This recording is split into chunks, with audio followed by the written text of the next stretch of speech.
নমস্কার বন্ধুরা, আমার এই চ্যানেলে আপনাদের সবাইকে স্বাগত। আজকে আমি কিছু হ্যান্ডমেড রাখি আপনাদের সামনে এনেছি এই ভিডিওর মাধ্যমে।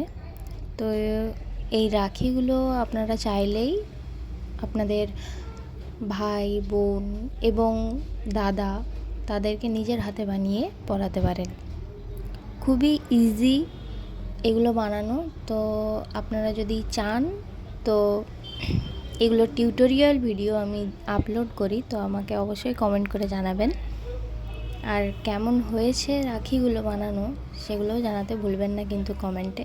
আর যদি এই রকম ভিডিও আপনারা পরবর্তীকালে আরও দেখতে চান এবং এগুলো যদি ভালো হয়ে থাকে তাহলে অবশ্যই লাইক করবেন, কমেন্ট করবেন এবং শেয়ার এবং সাবস্ক্রাইব করে পাশে থাকবেন। তো ধন্যবাদ, সবাই ভালো থাকো, টাটা।